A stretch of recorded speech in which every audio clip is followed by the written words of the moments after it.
So speak life, when the sun will shine and you don't know why. Look into the eyes of the broken hearted, watch them come alive as soon as you speak hope, you speak love, you speak life. You have discovered a show called Dealing with Life. So glad to have you along. Hi, I'm Tom Baker, author of One Dog's Faith, and this is a show that features people who have gone through situations, have gone through struggles, have found difficulties, but also found light in the midst of darkness. They found victory and they found a deepened faith through the process. We also feature people who have answered the call to help others through struggles and difficulties. I earnestly pray that you find inspiration, that you find hope through the stories that you hear through the guests that we have on this show. In the studio with us today is Mark and Fran Smith. They are authors of two incredibly wonderful books. One is Cleft of the Rock, and their brand new book that just came out is called Thorn in the Flesh. Mark and Fran Smith from Blount County, Tennessee, right down the road. Pleasure to have you guys along. Great to be here, Tom. Tell us first, I'm so interested, I know the story, but I want everybody else to know. Tell the story of how you guys met. Well, we come at it from two viewpoints. I spent the first 50 years of my life in South Carolina. I never even thought about moving anywhere. And God dragged me kicking and screaming to Tennessee. I had no idea why. But then this one evening, inexplicably, totally uncharacteristically, I joined Match.com.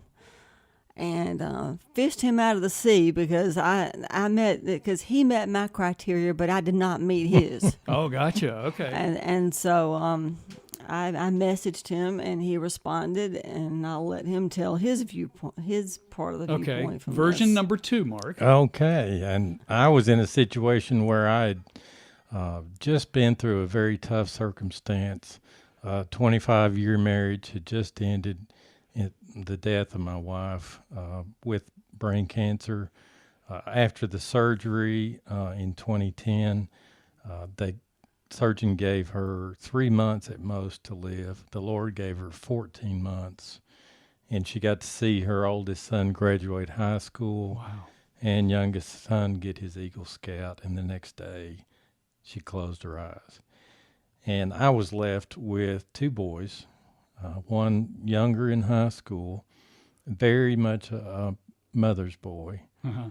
And a few months later, after the initial grieving, my 14-year-old was sitting across the dinner table from me, and he said, "Dad, I don't mind being your date, but you need to get back out there." Come on, man. So I went to this singles group at our church and met up with a few very lovely individuals, but just no one that tugged at the heartstrings.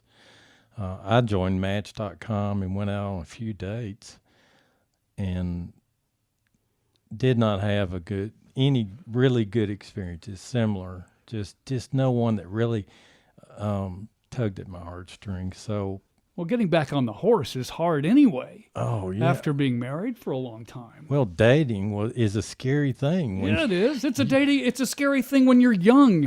when you're second time around, yeah, it's scary. So I was his last chance that he was going to give anybody. He was done. I was the last chance. If you didn't work, If I didn't work, that was it. the book is closed. And he was my first one because I just got on. Okay. Well, I had a 3-year project planned out in front of me. I had a whole unfinished basement. So my thought was this Match.com thing is not working. Get right back to the basement and That's move it. on with the project. I knew how to do construction work and projects around the house. Sure. So that was going to be my Friday nights and Saturdays. And Okay, so you guys met and you had a date. So and we then, spent the next 8 months finishing up the house to get ready for a wedding. okay. Because we knew immediately within 3 weeks, and we're making wedding plans within 3 weeks. Wow. so we had a coffee, and then we met each other's children. And within 3 weeks, our hearts were knit together. That's awesome. We knew the Lord That's had awesome. pulled us And together. you're married now. And so we want to zero straight in on the project that you all worked on. This is a book that came out 2 years ago? Year and a half ago? It was 2 years ago. Cleft of the Rock. Now, what I want to get to the heart of is, one, you figured out pretty quickly, Fran, that Mark had a story to tell. I found out the very first night that we met because he told us the story, which is the anchor story in the book. Mark, when he was about 19, feels the call to become a missionary and decides to go to Nome, Alaska, as far away as possible within the United States, and he sells everything to go up there.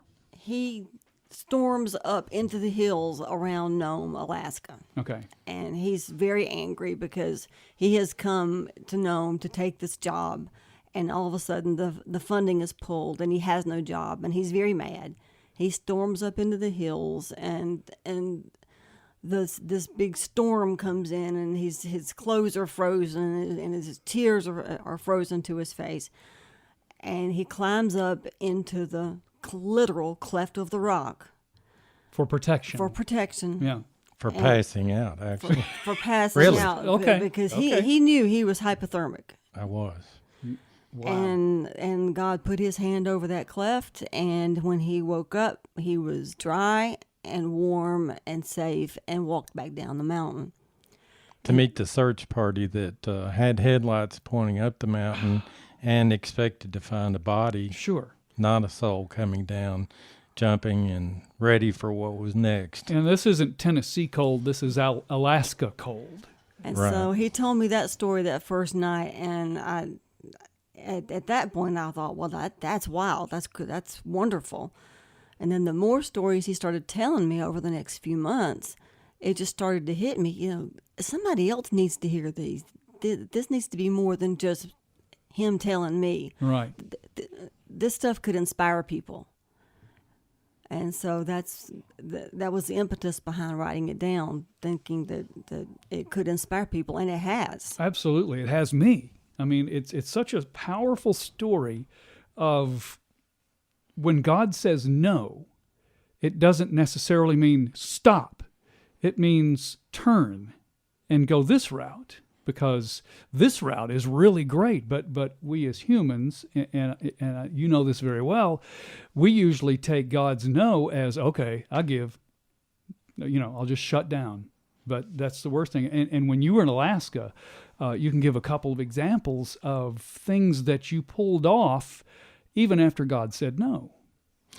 And, that day when I stormed up to that mountain, I had no intention of going on in life. Sure. I was so frustrated and disappointed, disillusioned.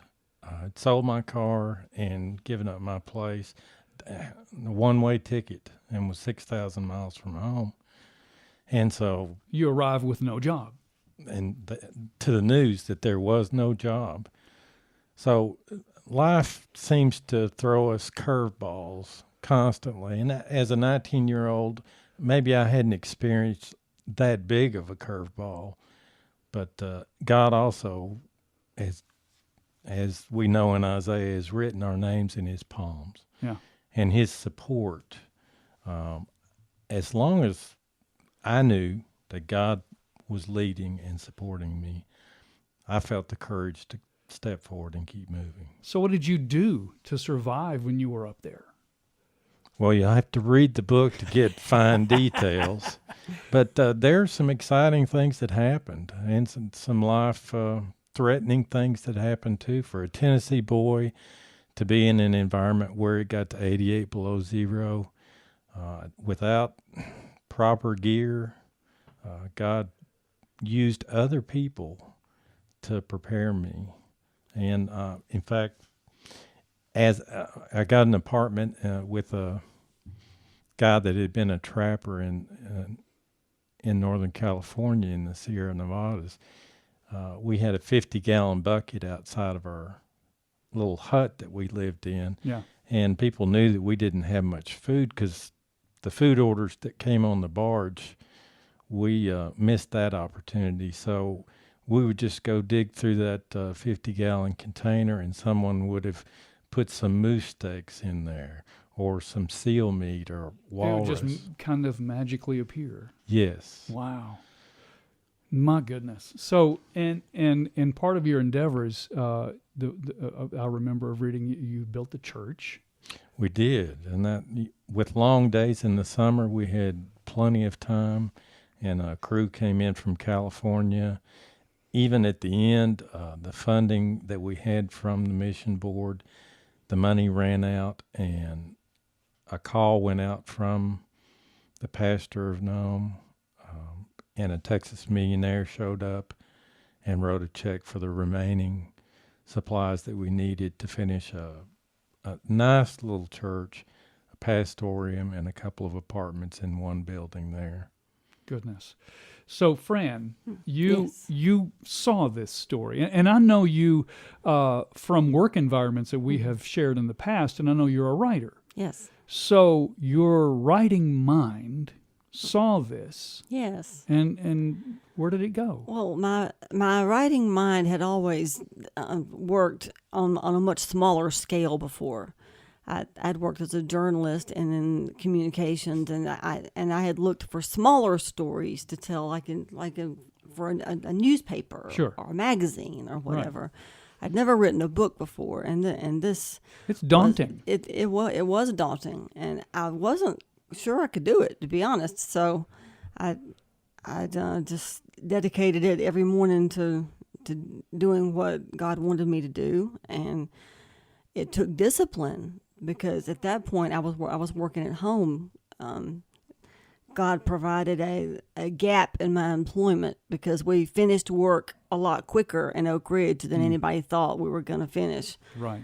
And I could have moved with the company, but I just met and married this man, so I didn't want to move with the company. So I opted to start writing for the Lord full time, and it took 3 months to write Cleft of the Rock. Well, and I can witness to her dedication and discipline, getting up and just sitting down, praying, asking for the Lord's inspiration, and then being able to mold and shape and write these stories in a way that we've been told is so easy to follow. The short chapters and the way that she's able to put this down in writing is something I never would have been able to do. I cannot take very much credit for it, because the most important parts of the book, even now, I look back and think, I didn't write that. I agree. So where did that come from? Yeah, as writing One Dog's Faith, the same thing. I look back even a couple of pages and go, I don't remember doing that. And God's inspiration is powerful if you open up to it. If you just open up and let Him write through you, you go back and go, wow. Yeah.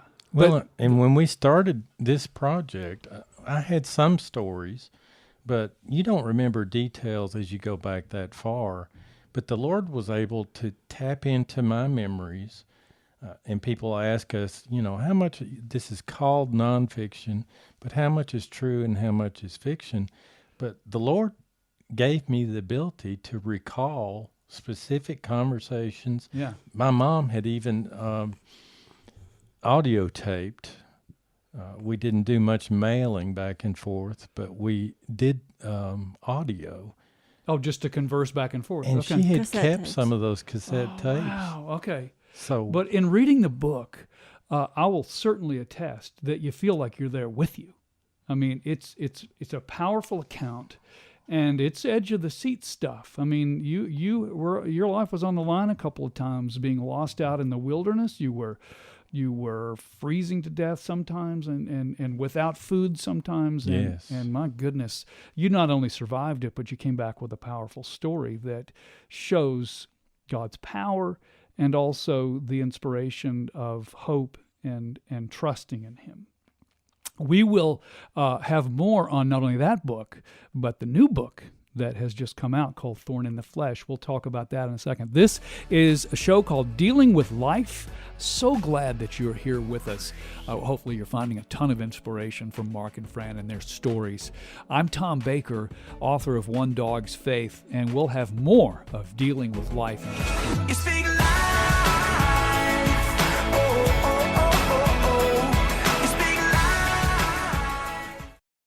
If he can hold the world, he can hold this moment. He holds tomorrow. Here we are, we're back. This is Dealing with Life. I'm Tom Baker, author of One Dog's Faith, and certainly glad to have you along if you're in your car. Thanks for the ride. In the studio with us today is Mark and Fran Smith, authors of Cleft of the Rock and also Thorn in the Flesh. And we've been talking about their first book, Cleft of the Rock, and some of the experiences that Mark had when he was 19, 20 years old in Alaska as a missionary, as a disciple of Christ, and some of the things that you learned there about God saying no, and then you persevering and finding what the true direction is. So we'll transition into the new book in a second, but tell me, Mark, a little bit about what you learned from that experience. Well, I learned that God honors honest faith, and that opportunity that went away opened many other doors that I didn't expect to drive a dump truck or a school bus or teach school classes or be the corporate accountant for the local hospital. Yeah, none of the things were on that job list when you went up there. That's right. Yeah. But as it turned out, I had many hours of free time, and God wanted to disciple me himself. And so I had his word, and I had time, and it was very cold outside. And Yeah. God spent a good bit of that time educating me, about 6 hours a day. Wow. As I searched through the scriptures, in his word, on my knees on the cold floor, sometimes face down on the floor, seeking direction and understanding of his word. And those lessons that I learned while in the floor and at my little apartment with blizzards going on outside, Yeah. were lessons that have guided the rest of my life. They were milestones. Well, what it could have been a disaster, what appeared to be a disaster, and that's so odd that God works that way in our lives sometimes, is initially things can be a disaster. But if we break it down and we continue to trust, then you can learn things. Now, Fran, you basically authored this book through the experience that Mark had. I did. Why? Why was it so important for you to tell this?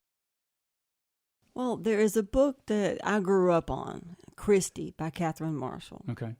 And it's a story of a young girl who goes off to teach in the mountains of Appalachia, and she spends a year, and it had been an inspiration to me my whole life. And when I started hearing what Mark did, it was the same kind of feel, and I thought maybe somebody out there can get the same kind of inspiration from what he went through as what my generation got from Christy. Right. Okay.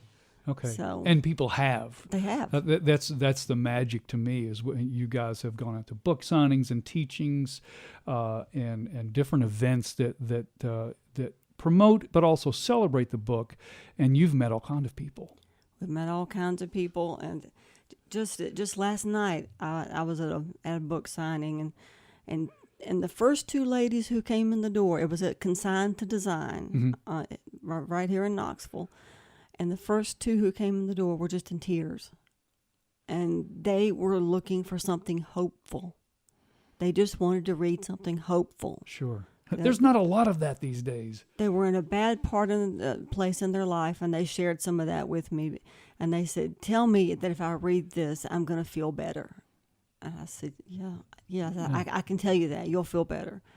It's amazing the hope that you can find out of someone else's struggle, if that struggle turns into a victory, which Cleft of the Rock, it was victorious in many ways. And thorn turns into a victory too, just in different ways. It's a different side of the coin than thorn in the flesh. Right, and the good transition, because that's where we need to go. The new book is out. And in the cleft of the rock, God saved Mark from his own stupidity a bunch of times.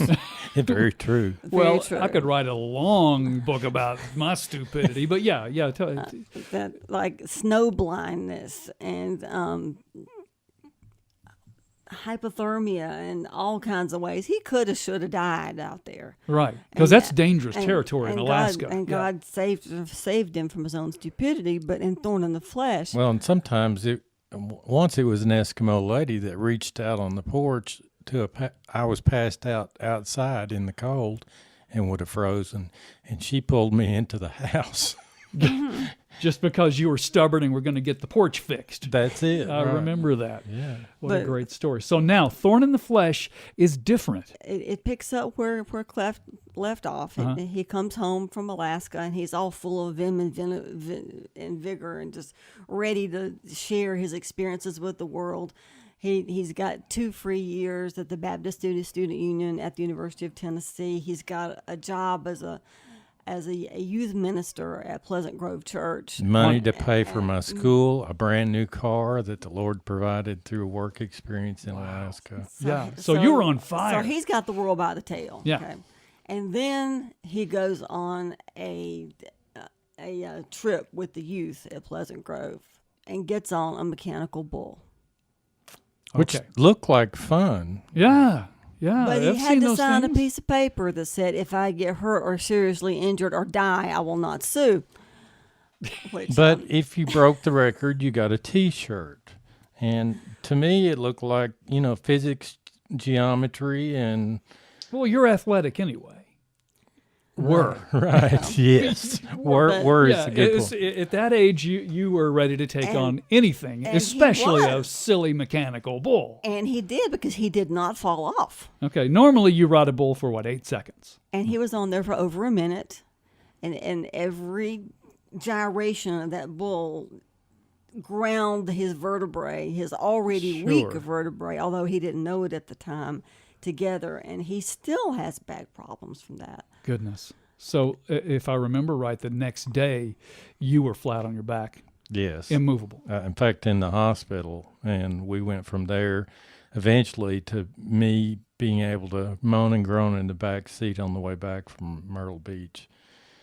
And Longest trip of your life, I'm sure. to the doctors in Knoxville the next day. So he went through this, why God, why me? I'm just trying to do good things for you. Why did you let this happen to me? And then his dad came in and sat down and said, Mark, the Lord didn't have anything to do with this. You did this through your own stupidity. Well, and isn't that the case a lot of times? In my life, I can look back and yes, it was poor choices either on my part or someone else's. And I look and put my fist straight up and said, why? Why did you do this to me? And he looks back and he said, well, let me ask you the same thing. And the opportunities that I was just on the precipice of being a youth minister and finishing up my degree. And as it turns out in the book, you find out the opportunities that came with the World's Fair as the world came to Knoxville. Yeah, the ministry. All that was right in front of me. Yeah. So the title of the book, Thorn in the Flesh, comes from a statement from Paul. The name of the book comes from 2 Corinthians 12:7-9, which reads, because of the surpassing greatness of the revelations, for this reason, to keep me from exalting myself, there was given me a thorn in the flesh, a messenger of Satan to torment me, to keep me from exalting myself. Concerning this, I implored the Lord 3 times that it might leave me. And he has said to me, my grace is sufficient for you, for power is perfected in weakness. Most gladly, therefore, I will rather boast about my weaknesses, so that the power of Christ may dwell in me. And so Mark took that to heart, and not only did he do the things that he went there to do, but he did so much more. What is so confusing about the way God works is we know the power of prayer, and God is all-powerful, and he knows. And I don't believe anything happens without his signature. So you can look at it two ways. You can look at it, oh, God, why did you allow this to happen? Or, God, what am I to do with this? Exactly. And that's the choice that we have to make. First, you have to deal with the grief and the pain and understanding, okay, life is going to be different from now on. And as an athlete, like you said, very physically active, to build that church in Alaska and be on the high school teams. And how many trophies and medals did I have from different sports? Oh, 12 or 13 medals in sports. And now I've got an impaired back, and I'm not even able to do the things that. Yeah, you saw the possibility of God. I'm strong. I can do wonders for you. Now, not so much. When we come back, we're going to talk more about what you do with all this. This is Dealing with Life. I'm Tom Baker, and we'll talk more in just a second. My whole world is caving in, but I feel you now more than I did then. God, I wanna know you more. Maybe this is how it starts. I find you when I fall apart. Oh, I fall apart.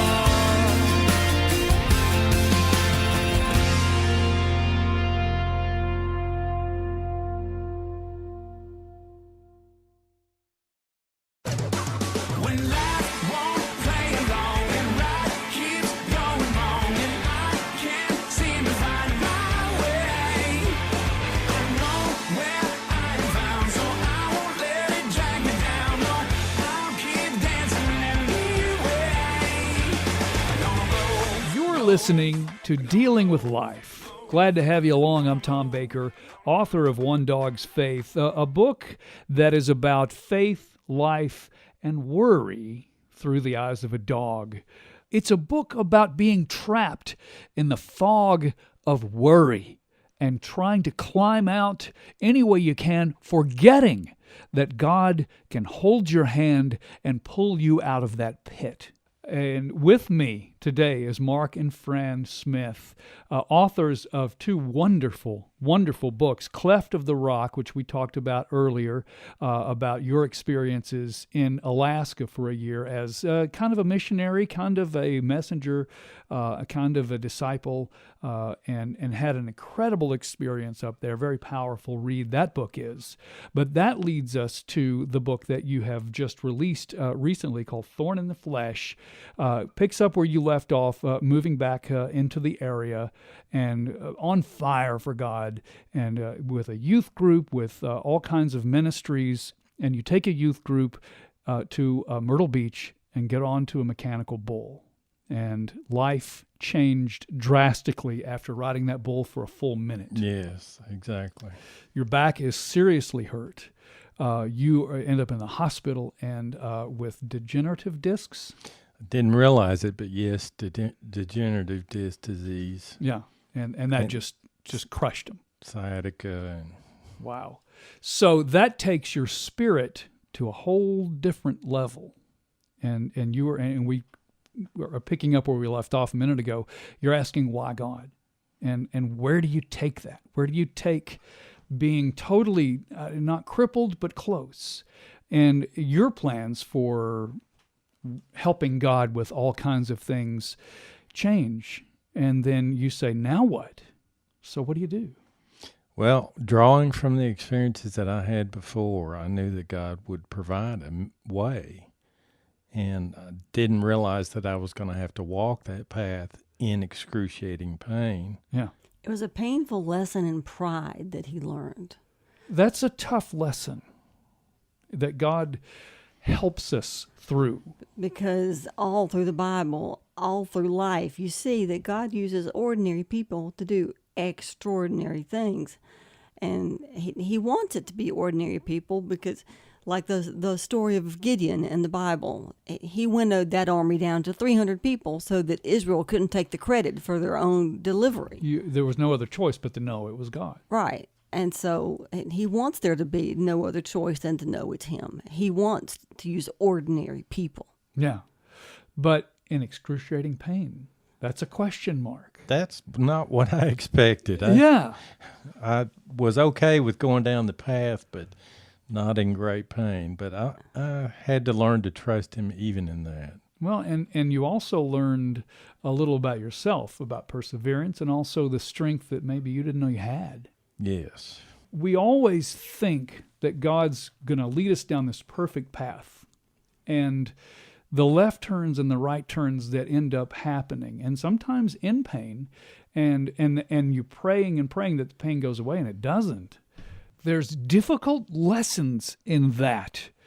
What can you learn? It teaches people that everyone has your thorn. Everyone has one. It could be physical, it could be mental, it could be any kind of thorn that you have. Everyone has one. Yeah. It's all about how you use it, because there is a way to use it for the glory of God, and He'll show you if you let Him. And then if you go down that path, it's to glorify Him. For the whole point of glorifying Him. Well, I think that's the point. Is it's all about him. Yeah. You have to embrace it. Yes. And realize He can be glorified through anything. But where have you been able to take this experience and this learning of persevering through pain and still pursuing God? For just one example, he got involved with, started a Boy Scout troop in Maryville, and used his experiences throughout his life to teach and mold those young men. And he ended up having 35 or 38 or some crazy number like that Eagles come out of his program. My goodness. And those young men now are in the Naval Academy, and they're biking across Brazil to go see the World Cup, and they're doing all kinds of amazing things, and they stay in touch with, guess who, their scoutmaster. Yeah, because he's the one they look back at. He taught him perseverance. Well, one agreement we had was that we'd stay in touch, and they've honored that agreement. And they're spread all over the country now doing all kinds of things. That I remember when I was first tapped to be a scoutmaster, there was no troop. And we started with no boys. But as it turned out, my son was of age with a surgeon's son and the owner of Ruby Tuesday's son. And we wound up getting on corporate jets and going out into the wild. I didn't realize I had a surgeon that could do first aid. In fact, he was teaching the boys knots. And one of my goals was that young men would interact with other men in a productive way and learn from their experiences. And we wound up spending the first 3 years, 75 nights, out in the wilds of the Smoky Mountains and the Big South Fork and places around here in East Tennessee and North Carolina. So the experiences you've dealt with, severe back injury, in the midst of attempting to be a youth minister. And now that takes you to, Fran has written this book based on your experiences through this. What can people take away from this? What can people learn from perseverance, even through struggle and pain? That even though I think life doesn't turn out the way that you maybe expect that it will. Yeah. God provides us a lamp to our feet. And I did study Hebrew, and I know that word does not mean airplane landing headlights. It means where the whole world lights up. Yeah. Right, it means a candle. So we can take a step of faith, even though we don't see down the path. We don't really know what's ahead. We can have courage to move on. Yeah. Driving a car at night, we would rather the high beams be on the whole time so we can see everything. And we expect that. God's a lamp to our feet. We want Him to show us everything that's going to happen, and we can mentally prepare for it and build our strength or avoid it. And that's not the case. He lights the next step. He makes us go through things, and there's a reason sometimes he makes us go through things. The book of James talks about the refining fire that we have to go through Sure. sometimes. Satan himself asked to sift Peter like wheat, and he was. Yeah. And so we are expected to go through things to make us better sometimes, and we have to understand that too. We do. And I do believe that God trusts us with difficulties, knowing that we have the strength inside of us to persevere and help others through the similar situations. Now, I know you've already been out with some book signings with Thorn in the Flesh, and you have talked with people who are struggling, who found themselves hopeless. Tell me what you see out there and how this has already helped people. The whole culture today is so negative. Yeah. And all the movies and the music and the TV shows, they're all so negative. Not all, but most. Most. Yeah, the direction is always to the take direction. The direction is negative, and people are hungry for positive things, for things that are going to make them feel like there is that light. Yeah. If we can help in some small way to give them that, then Well, a real life experience told in a manner that you have where you do feel like you're just watching this firsthand, and then seeing the victory and seeing your faith totally multiplied. It's very inspiring. well, the amazing thing, one thing that you and I talked about, Tom, a while ago, was that the most important parts of our books, we look back and we know that we didn't write it. Yeah. We were like, okay, where'd that come from? I didn't write that. And it's always the most important parts. Yeah. You allow God to direct you, and you allow God to sometimes even move your fingers on the keyboard. I'd say he does. It's very, very powerful. Well, and a lot of people's life verses are ones that are familiar with a lot of other people. Mine is very short and very sweet, and has propelled me to take on challenges that I probably wouldn't have otherwise. But it's a verse in Psalms 139 that says, "I will accomplish what concerns you." And knowing that he's got my back, then I can step out in faith and do whatever he calls me to do. Well, you've been refined enough by experiences to know that God can hold your hand through this, and you can find the blessings through your experiences and help other people. And that's magic. We'll come back in just a second, and we'll talk about where you can get this book and also your views on trust and faith. This is Dealing with Life. I'm Tom Baker. We'll talk in just a second. 'Cause I still believe in your truth. I still believe. I still believe.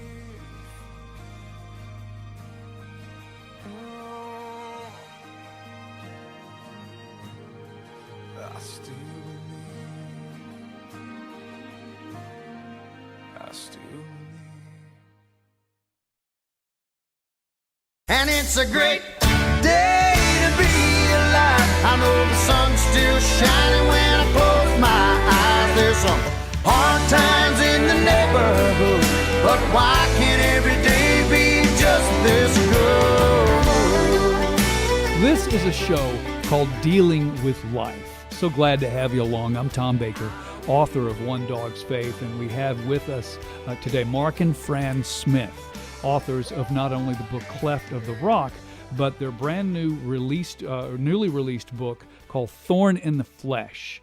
Just a little bit about it. It's about living with consequences, abandoning pride, learning brutal humility.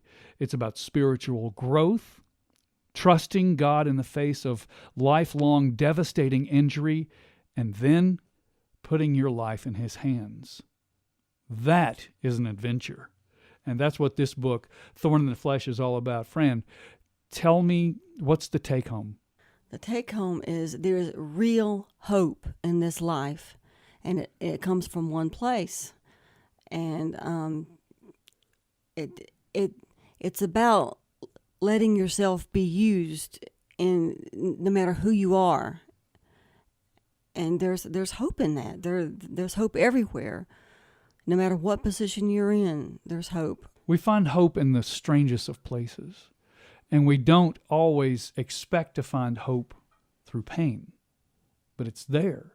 And God has a way of showing us through difficult, and the pain, Mark, that you experienced was through a decision that you look back on and say, man, I wish I didn't make that decision. Absolutely. And, every day and many times a day, I look back at that one quick decision that changed my life. Yeah, you'll live with back problems, severe back problems for the rest of your life. Yes, but thankfully we have good surgeons, and I'm through my 4th back surgery. Right. Now, here's the big question. Where does one get Thorn in the Flesh? Well, there's several places. There's Amazon. Mm-hmm. There is www.cleftoftherock.org. There is Long's Drugstore. Right. There's Consign to Design here in Knoxville. And there's Southland Books and Cafe in Maryville. Nice.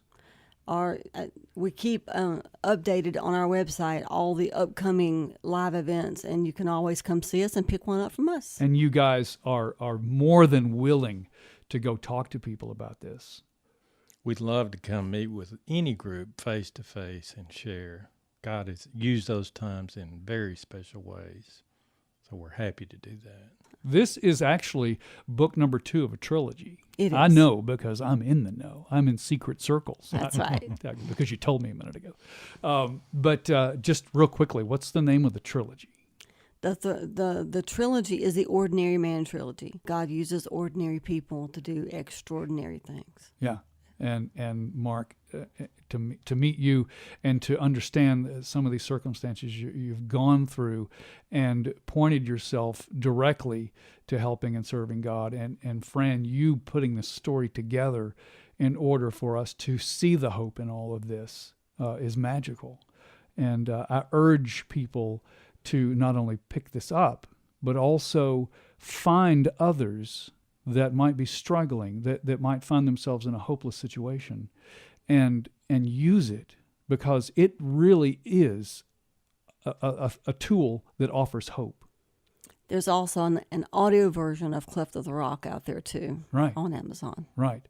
So, Audible. what's the website? It's cleftoftherock.org. And you can is get our both of these website. books? Yes. Okay. All right.